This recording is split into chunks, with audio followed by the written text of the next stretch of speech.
Salut à toi qui regarde cette vidéo, parti prier ce matin. Je te laisse aussi quelques mots autour de Marc 9, versets 23, 24 et suite. Cette situation où le Père amène son enfant à Jésus, parce qu'il se jette dans le feu souvent et ça dure depuis des années. Alors, à un moment donné, le Père ose dire à Jésus, fais quelque chose si tu peux. Et Jésus lui répond, si tu peux, mais tout est possible à celui qui croit. Et cette phrase, tout est possible à celui qui croit, est tellement, des fois, on doit se l'avouer, loin de nous, loin de notre quotidien. Tout est possible à celui qui croit. Je pense que c'est des phrases qu'on met longtemps à ingurgiter, que peut-être on met des années à saisir. Tout est possible à celui qui croit, alors le Père dit, alors je crois.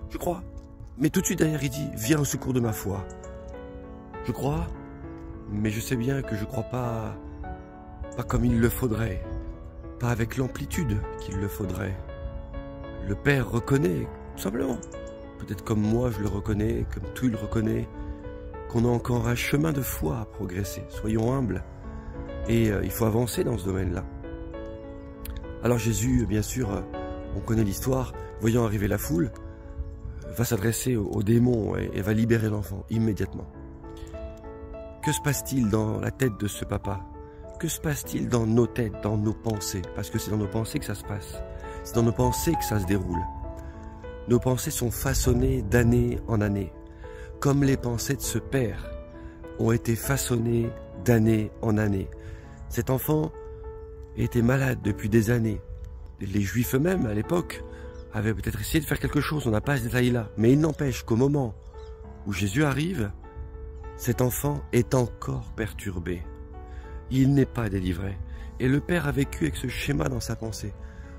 Comme nous, il faut l'avouer, nous avons nos pensées des fois schématisées par les années qui passent.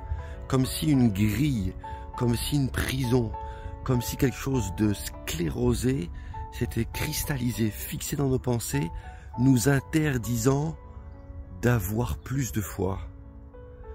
Ce n'est pas pour rien que la parole de Dieu dit qu'il nous faut faire de manière virulente tomber les forteresses de pensée qu'il y a dans notre être et qu'il y a des fois dans notre atmosphère autour de nous.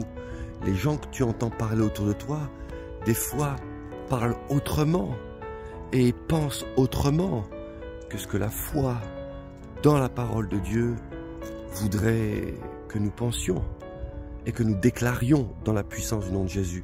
Alors, j'ai trouvé ce matin, en allant prier aussi, une citerne d'eau, tu vois, c'était une citerne d'eau, je vais te la montrer, carrée.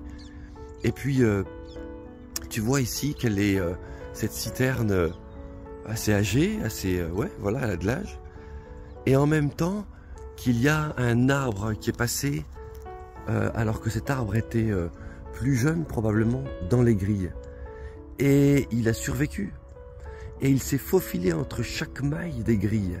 Cette citerne peut représenter l'endroit où d'habitude on va boire dans nos pensées. C'est strict, c'est, on va dire, emprisonné, c'est cartésien, c'est comme ça et c'est pas autrement. Mais je veux te dire encore ce matin, il y a d'autres endroits où aller boire. Oui, il y a d'autres endroits où aller boire. Et c'est comme si cet arbre représentait tout à coup cette vie inattendue qui a réussi à aller chercher la lumière et à passer au travers de ces grilles. Ces grilles n'ont pas réussi à briser ses branches. Et ces branches ont réussi à repousser même la citerne en plastique qu'il y avait derrière et à passer par-dessus et à aller chercher la lumière. C'est comme si elle symbolisait la vie qui a réussi à traverser et qui représente une autre solution pour toi. C'est comme si cette branche te montrait, voilà, la parole de Dieu est pour toi un autre puits, un autre endroit où aller saisir ce qui va te désaltérer, ce qui va répondre à ta soif habituelle. Et si, comme à cette image aussi, parce qu'il faut le dire, tu vois, ces grilles renferment encore une partie de ces branches. Eh bien, laisse-moi te dire qu'il est temps pour toi, pour moi, pour nous, je m'inclus dedans, de continuer à laisser clairement la parole de Dieu être libératrice pour nos pensées. Que ces branches qui sont encore un peu renfermées si elle représente la vie qui devrait être en nous, une vie qui est un peu restreinte du coup par nos pensées, je prie Dieu qu'elle soit libérée. Il y a la vie en toi. Si tu es enfant de Dieu, il y a la vie en toi. Et le Saint-Esprit peut et veut que nous fassions tomber les forteresses de pensée pour que, comme dans cette situation du papa, nous puissions voir Jésus démontrer que ce que peut-être pendant des années nous avons pensé impossible est en fait possible. Et c'est pas loin. C'est pas loin.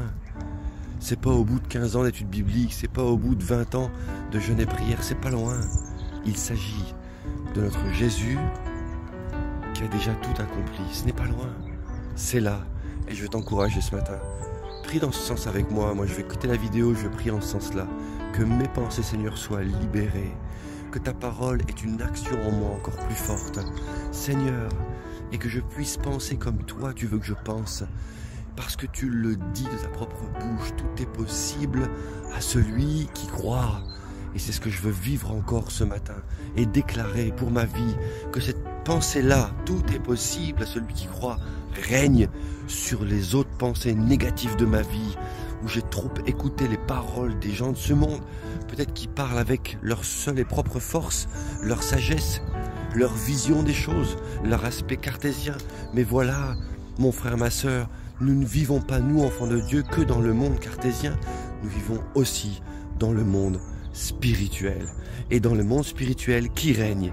Jésus règne. Ce même Jésus qui était sur terre et qui a répondu à cet homme, il est vivant et il te répond à toi ce matin. Tout est possible à toi qui crois. Alors ne pense plus selon tes grilles de pensée, mais laisse la vie jaillir dans ton cœur. Sois renouvelé en Jésus-Christ. Que Dieu te bénisse.